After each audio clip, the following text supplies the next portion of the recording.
Une fois de plus, la réalité rejoint la fiction. Vous vous souvenez de l'armure d'Iron Man, une sorte d'exosquelette qui protège Tony Stark contre les risques du métier de sauveur de l'univers et qui décuple sa force? Eh bien, l'armée américaine est en train de plancher sur un prototype bien réel d'armure de guerre de ce genre. Les fans de jeux vidéo penseront également à Halo, avec l'armure invincible de Master Chief. Alors de quoi s'agit-il? Eh bien, comme dans les jeux vidéo, le combattant sera entièrement recouvert d'une carapace résistante aux balles. L'armure pourrait être équipée d'un bouclier liquide qui se solidifie grâce à un courant électrique, comme dans le film Terminator. C'est une innovation actuellement en développement au MIT aux États-Unis. Grâce à un écran à l'intérieur du casque, il aura en permanence sous les yeux des indications sur ses signes vitaux. Il pourra se géolocaliser, ainsi que ses ennemis et ses alliés.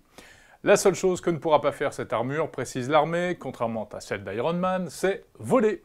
Un projet baptisé Talos, T-A-L-O-S, c'est un acronyme qui fait référence aux automates de bronze que Zeus déployait dans la mythologie grecque pour protéger sa maîtresse Europa.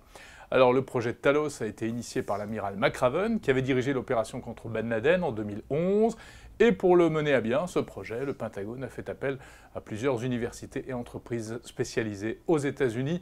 Cela devrait voir le jour d'ici 3 ans. Autre projet digne de la science-fiction, le robot Wildcat, dévoilé ces jours-ci par la société Boston Dynamics. Un chat sauvage, ou plutôt on dirait une sorte de chien, regardez, un gros chien motorisé à 4 pattes qui peut courir jusqu'à la vitesse de 25 km/h. Alors il n'a pas de tête, il fait un bruit de tondeuse à gazon, et pour l'instant il ne dispose malheureusement que d'une autonomie de 5 minutes. Mais n'empêche, c'est impressionnant de le voir animer ses 4 pattes s'articuler de façon synchronisée.